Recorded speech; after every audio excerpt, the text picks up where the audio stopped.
Ce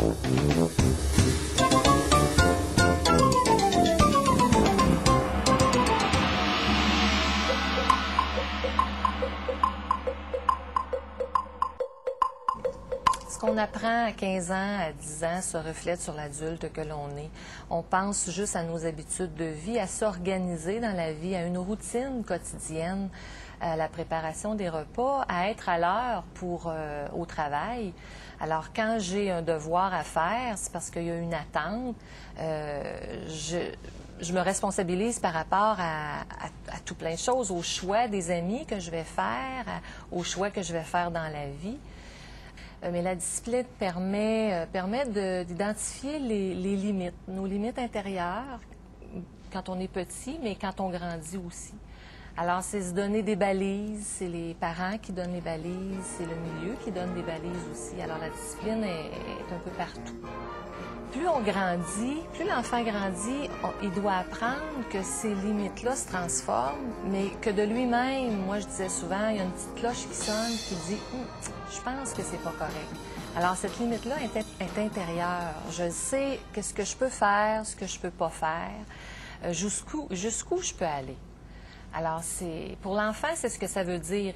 Il développe lui-même ses limites, mais il faut qu'autour de lui, on lui en donne, qu'on le démontre par différents exemples de la vie quotidienne. La discipline avec les enfants, ça suppose les valeurs, parce que derrière anciennement on disait règlement, ou on va plus parler de règles de vie pour mieux fonctionner en famille, ça suppose que ça soit rattaché à une valeur. Je prends un exemple, on mange en famille, c'est important on ferme la télé pendant l'heure du souper. Alors la règle, c'est ça, chacun se respecte. Mais, par exemple, papa ou maman mange dans le salon. La valeur est un peu, je dirais, ébranlée, là. Alors, c'est rattaché à une valeur. Si j'y crois pas vraiment, c'est plus difficile d'établir de la discipline à la maison ou même là, ailleurs, là.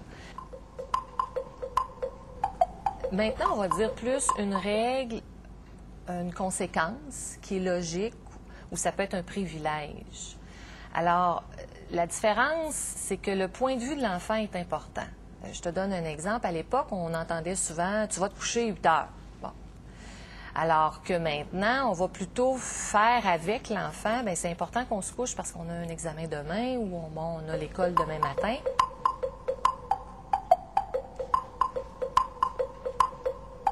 C'est pas juste une perte de privilège, mais plutôt si on a réussi à faire quelque chose ensemble, bien, on passe un moment ensemble, on se paye une petite gâterie. Alors, c'est à la fois un privilège ou une perte de privilège. Une punition, pour moi, ça cesse un comportement rapidement, mais on n'apprend rien. Je n'ai pas responsabilisé l'enfant. Tandis qu'une conséquence, elle est logique par rapport au comportement qu'on a posé.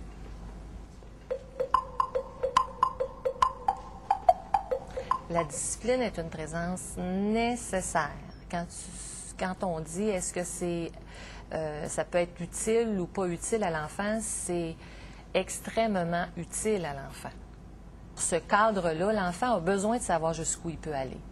Puis il va aller jusqu'à temps qu'il trouve le cadre.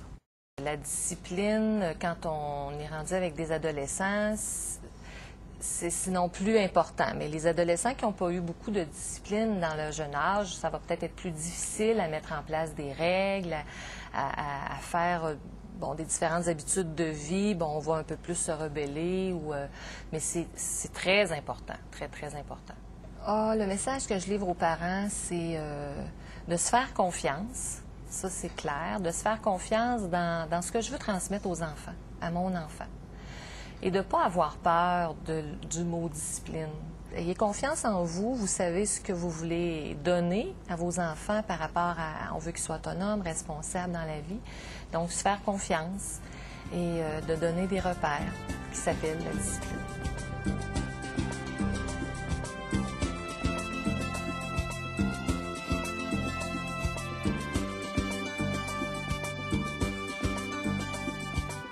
Aux jeunes, il faut aussi leur dire que la réussite scolaire, c'est une question de talent. mais c'est une question de discipline personnelle.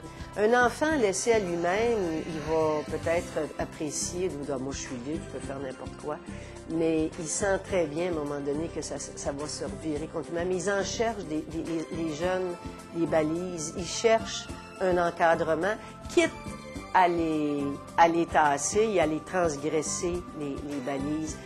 Mais il en faut, et il faut dire à l'enfant, mais regarde ça, ici c'est comme ça. Moi je suis chanceuse, ça va bien, mais ça reste qu'il y a aussi du travail à faire. Faut pas dire « Ah, moi j'ai la facilité à l'école, je vais avoir tout facile » parce que le travail, je pense que c'est moitié-moitié dans le fond. Ouais. Le fait qu'on vivait en famille recomposée, ce que ça faisait, c'est qu'on devait remettre de nouvelles règles en place. Et s'il avait fallu qu'on ne s'entende pas sur les valeurs qu'on associe soit à l'école, à l'ensemble de comment ça doit se passer une maisonnée, bien, ça aurait été extrêmement difficile. D'année en année, l'autonomie, l'indépendance qu'ils acquièrent, ça me rend fière. C'est sûr que la réussite scolaire, ça me rend fière aussi. Oui, c'est une expression de l'amour, la discipline, parce que c'est toute la dimension de l'éducation, de l'encadrement, des limites, des privilèges pour, en fait, faire de nos enfants des adolescents et des adultes autonomes.